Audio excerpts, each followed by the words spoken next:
Welcome back, everybody. This is Eric and Ronald McDonald here with Iraq Veteran 8888. Everybody's been giving this guy so much crap about his hair, so I had to jump on the bandwagon a little bit there.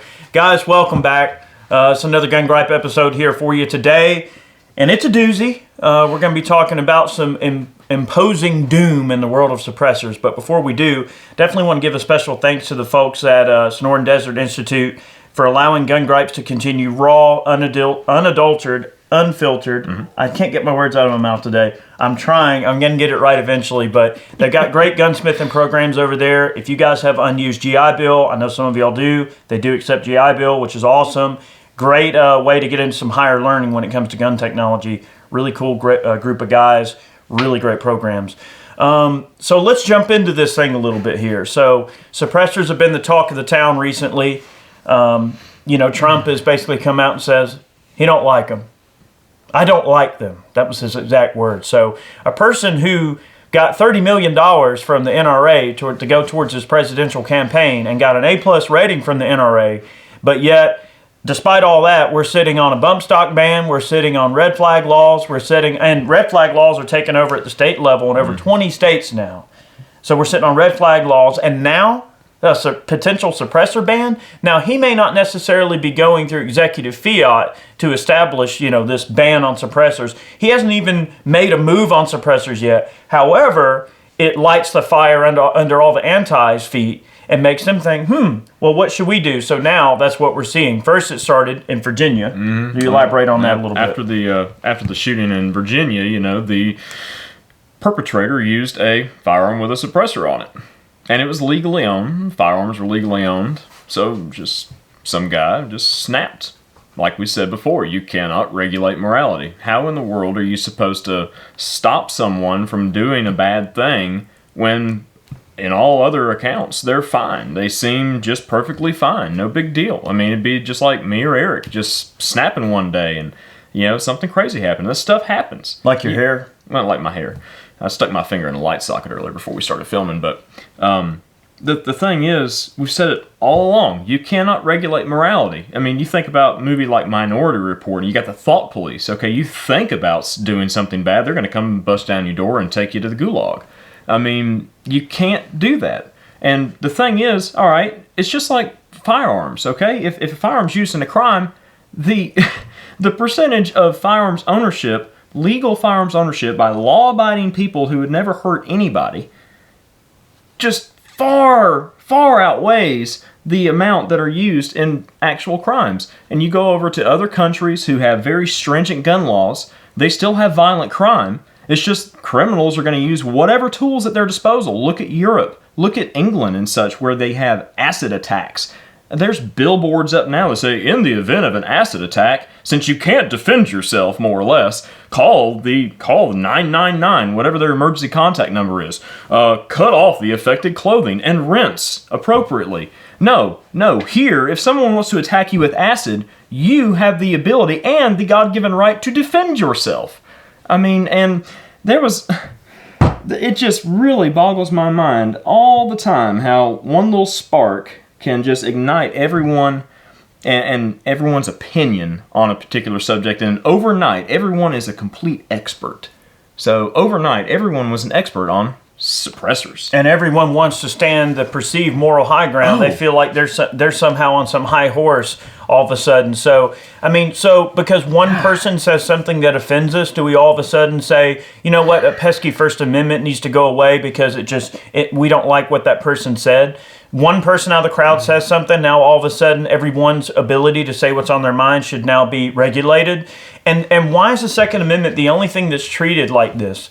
Okay, so one crime gets committed with something that is highly regulated, which right there shows you that, the regulatory headache that you have to go through to obtain a suppressor is arduous, long, burdensome, and dare I say, almost, almost cruel and unusual, the process you have to go through to get a suppressor. Well, it's also I don't very think people costly. realize, what you really have to do to obtain a suppressor. So one suppressor gets used in a crime, and all of a sudden, all the people that own suppressors have to be thrown under the bus now. Mm-hmm. But that's the logic. And I don't even think that it's a left or right thing anymore. I used to I used to feel strongly that, the right side was a little bit more in the right, like, conservative, Republican type thing. And I used to think, oh, well, this is just an evil left Democrat ideology. I don't really think that's the case so much anymore, man. I'm talking to a lot of folks that are liberal, left-leaning, that are gun owners, and a lot of them are good people. Now, that we may not share our views on every other instance, right? I understand that, but there are a lot of folks that go a little bit more towards the left that are gun owners. So you can't necessarily say that this is just a left thing versus a right thing in terms of this cross ideology. I think the ideology is more placed in people that are really either a closet statist or they're closet socialists. And those represent the extreme far left and the extreme far right. And I think that most Americans are a little bit more on a middle ground. I think that, there may be some areas where someone has be a social Democrat, but maybe a fiscal Republican, or maybe a little bit of both. So America is a big melting pot of different cultures and different people, different religions, different sexual preferences, different ways of looking at the world, ways that they want to carry themselves, ways they want to work, whatever they want to do. So to paint something with such a broad of a brush as to say that this is the left attacking us over suppressors, I think that's incorrect. Because there's statists, there's people on the far right that would benefit from suppressors being outlawed as well, just like there are on the far left. So I think somewhere in the middle, you've got people that are just the real folks trying to just live in the world and do our thing. Of course. I mean, you look at suppressor ownership and such, and even before a few years ago, a lot of folks out there in even the gun world were ignorant to the fact, and there's people that are still ignorant to the fact that you can legally purchase suppressors, machine guns, short-barrel rifles, short-barrel shotguns, all these other NFA items. And like I said, it is a costly purchase because you look at many countries in Europe where suppressor ownership is not only legal, it's easily obtainable. The devices are easily obtainable right over the counter, and it's usually deemed in the case of public like noise pollution endeavors. Okay, so a suppressor on the end of your rifle is considered what's the word I'm looking for? It's considered neighborly and in good. It's early, guys. My brain ain't functioning. You know what I'm trying to say. I know what you're trying to get at. It's a courtesy. It is. It's considered a courtesy to minimize noise pollution where you are. A lot of people shoot on huge public ranges and such. They have private property that they can shoot on, and it minimizes noise pollution, and it's a common courtesy to shoot suppressed. Here, it's demonized to shoot suppressed because, why do you need a suppressor unless you're in the military or you're an assassin, because that's what Hollywood tells us. I think that a lot of it is misinformation that's put out by Hollywood about how effective suppressors really are. If you guys go over to our Instagram, you'll see a page that we shared from Brownells that has a graph that shows you like the actual real dB levels of different things such as power tools, door slamming, everyday things. And it's actually, an unsuppressed gunshot is very, very damaging to your hearing. It can lead most certainly to permanent hearing loss, even when it's only above 140 decibels. It does not take a lot for a firearm shot to be over 140 decibels. Some 22 pistols can be over 140 decibels, no problem. All 22 pistols. Yeah, so 22s have a high pitch, they got a crack to them, and they can damage your hearing. So, I think that in the vein of this thing, they're forgetting that suppressors promote safety, courtesy to other shooters in terms of noise, pollution, and things like that, but also to your hearing. It is a safety device, no different than protecting your hearing with Ear Pro or anything like that. So getting back to the overall gripe about banning suppressors, so not only was a special legislative session called in Virginia on July 9th. Well, right? for July 9th. For July 9th. The governor jumped right on the bandwagon. He's like, all right, we got to call this special session of Congress here in the state, and we're going to look strongly at more gun control, including a total ban on suppressor ownership in the state of Virginia. Yeah, never let a good tragedy go to waste, right? So that's what they're doing there. They're not going to let a tragedy go to waste. So, in addition to that, we've got a fellow in New Jersey, Bob Menendez, senator in New Jersey, has proposed He has called for a federal ban on suppressors, and he is calling it his... Help empower Americans to respond. Hear the weapon, save a life. That's his slogan. So, guys, this Bob Menendez fellow has got a lot of really nasty skeletons in the closet, and I'm not going to go into details on this video because I'm not that kind of guy. He's not here to speak for himself. But I will tell you this, the left, and I hate to even say the left, right? The guy's a Democrat, whatever, all right? Whatever ideology he decides to cling to is irrelevant, right? But it just seems like so many people in government positions, right, left, regardless, right? It seems like they always got some dirt in the closet. Something's going on, some scandal, some bullcrap. And they always have this statism, this air of statism about them. Even Democrat, Republican, doesn't matter. It just seems like the end goal is always power. Of course it is. And that's the issue. This guy it just reeks of power. And that's all it is. This guy is completely ignorant to suppressor technology. If you read through his statements on it, he doesn't know anything about firearms technology. He's just jumping on the bandwagon, and like we always say, they're going to chip away at the Second Amendment a tiny little piece at a time. And if this goes through on a national level, and there's a bunch of rhinos and other Republicans and such that side with them in Congress, and then it goes to the House and gets all crazy, or in 2020, if we have a complete reversal and you've got complete anti-gunners controlling everything, then something like this is definitely a problem. All it takes is one stroke of the pen, to have your rights signed away. And then what are you going to do? I mean, these devices are registered. That, unlike bump stocks, which we've discussed a lot in the past, they aren't serialized. So no one really knows where those are. Which not many have been turned in at all. And won't. But suppressors are just they are a tool, just like anything else. And one thing that I read that's very concerning, and I hate to even bring this up, but one of the victims of the shooting in Virginia, she had, if I remember correctly, forgive me, I'll try to find the article and put it in the description box below, but I read that she had considered carrying to work during that time period because of just some crazy things that were going on, and whatever the case is, and she did not, because where she worked at the government building there was a gun-free zone, and we always talk about that. With strictly controlled access. That only certain, you have to have a key card to get in the building. Like, it wasn't like anybody could just walk in off the street. Gun-free zones kill people, and there's been things floating around on social media of these municipal buildings and such having these signs out front, basically as a liability. As a liability waiver, more or less, saying that, hey, we can't help control if some crazy deranged individual comes in here and wants to shoot the place up, or if there's a terrorist attack in the building. But you can't have guns in there. But you can't defend yourself. But we're not responsible for what happens to you if something goes on in this building. We're not liable for your life. The government is not liable for you, which.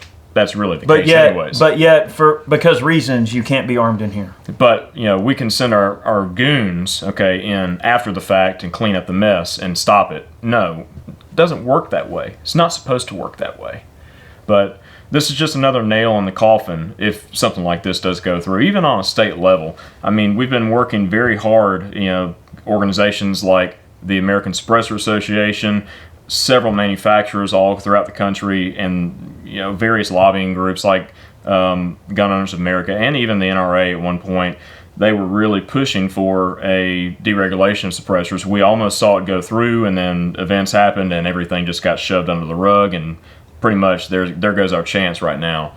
But the thing is, many states were legalizing suppressor ownership because of the benefits to sport shooters, hunters, individuals who just want to defend themselves, people who want to take their kids out, not to wear ear pro, and just enjoy firearms, to another level. It's kind of the next level of firearms ownership and enjoyment, in my opinion. But I hate to see a state take away that right from their citizens over something like this, when there's well over 1 million of these devices in circulation that are privately owned.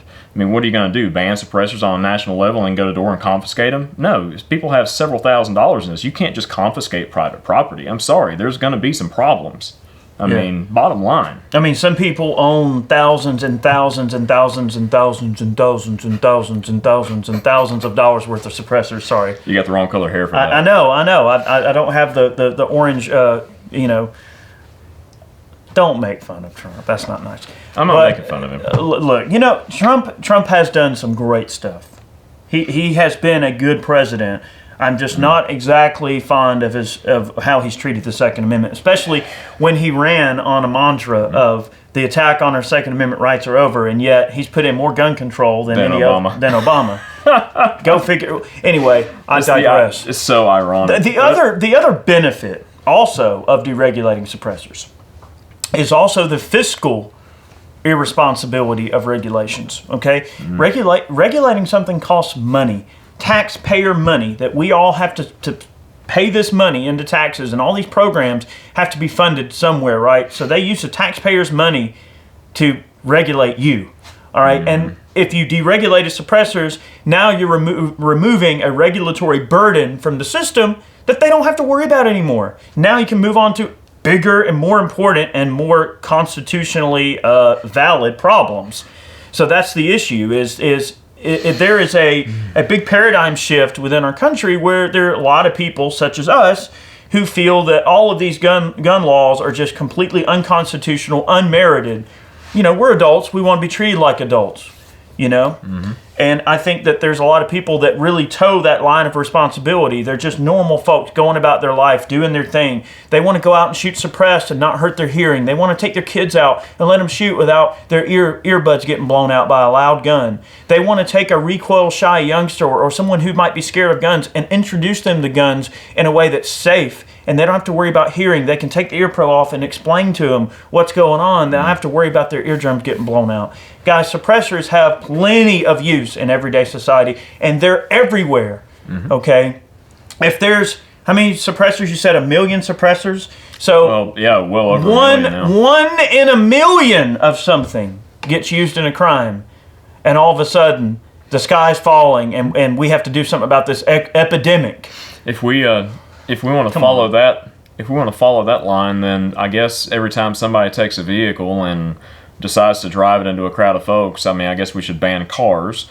We need to ban kitchen knives like they're trying to do in Britain because they won't sell you a knife over there without ID. Yep. So I guess you need to ban, I don't know, real glass because somebody could break it and turn it into a weapon. You need to ban baseball bats, and I guess baseball is in the past now because we got to ban baseball bats. I guarantee you more people have been hurt with a baseball bat than have a suppressor. But if you want to follow that same line, then there's no logical path there. It's just a power grab. That's all it is. It's just a play to try to grab more power and take a God-given right away from us. Not just gun owners, but anyone. You're disenfranchising everyone who's not technically old enough to purchase their own firearm or purchase an NFA item. You're going to disenfranchise all those people who might be interested in it, but they're not of the legal age under our current law to purchase said items. Like we've said in previous videos, we represent a generation of Americans that, we're pretty ticked that we can't just go buy a machine gun and not have to pay, an exuberant amount of money for it. Yeah, we're a little sore over that. Would I like to be able to buy a Mac 10 for $600? You better believe it. But it's just the people that were able to take advantage of those days, now, their collections are worth. I'm not hating. No. I'm not hating. Don't get me wrong, because that's awesome. People that own machine guns, hey, more power to you. I think it's great. But, some of us that are in our age range feel a little sore that we never got to experience what it was like, and we feel a bit disenfranchised over this situation. Infringed, dare I say. All right. Anyway, guys, don't buy into the rhetoric. If you live in Virginia, you live in New Jersey, if you live in any state where talk has begun about potential suppressor bans, don't sweat it. Contact your reps, complain, be that loud voice, because look, the battle for our rights is really switching from an overall national stage to a state level stage. And I think that's what a lot of these fights are really going to be fought hard at the state level. keeping red flag laws from expanding to other states. Right now, they're in over 20 states. Guys, in 5 years, we could see red flag laws in the entire country, and that's scary. You're talking about a police state, guys. That's what they want. They want a police state. We can't allow this to happen. These battles at the state level, like in Washington, I-1639, we've been, fighting for that to try to help the pro-gun folks out in Washington. Guys, stuff like this talk of the suppressor ban in New Jersey, the governor going off as full gonzo in Virginia. Things like this are happening all over the place at state levels. We have to ring the bell, and we have to fight these things at every turn. It's important that we band together and help each other out in these states. Don't sit on the sidelines and go, oh, well, what's going on in New Jersey doesn't affect me. Oh, well, that's bull crap, because it does. Because whatever, rolls downhill. Yeah, that was a senator from New Jersey who introduced a national level ban in the Senate. So that was... That particular suppressor bill, the HERE Act or whatever it is, that is on a national level. Yeah, so be careful, guys. These things are capable of happening. You can't sit on the sidelines and just wait for it to come to you. You can't wait for the war to come to you. You have to go to the front lines. And right now, the front lines are on many state levels where these things are happening. Not only state level legislation, but things like New Jersey, like you said, where they're trying to push it at the national level. So, all right. So anyway, real quick, this just thought came to mind. What you need, Ronald? Thought just came to mind. So, all right, you think about suppressors, all right? You remember all the talk that we've had about FUDs and stuff in the past, like, oh, well, ARs, I don't own one of those, I don't really care. Oh, well, suppressors, I don't really own one of those, I don't really care. Think about it. We've said it numerous times. Think about it. It's all coming to light. It's all coming true. I mean, guys, one thing about these videos, we're just us here. We're just being honest with you. We're being forthcoming. We always make these videos with the most integrity that we possibly can that YouTube will allow us to. I'm trying to be as honest as I can with you guys. We're all brothers and sisters here. I don't care if you're left. I don't care if you're right. I don't care if you're LGBT. I don't care if you're black, white, Mexican. I don't care if you're Jewish, Christian, Muslim. We are all gun owners here. The Second Amendment is on a higher plane than any of that. And what we have to remember, the Second Amendment gives our entire culture teeth. It gives us the ability to protect each other. It gives us the ability to defend ourselves against domestic and foreign enemies. And that's important to remember, that we are all we're all able to take advantage of our Second Amendment rights. It's all of our rights, not just one group of people, not, this group of people's the loudest voice when it comes to the second, so they only care about extreme right-wing people owning guns.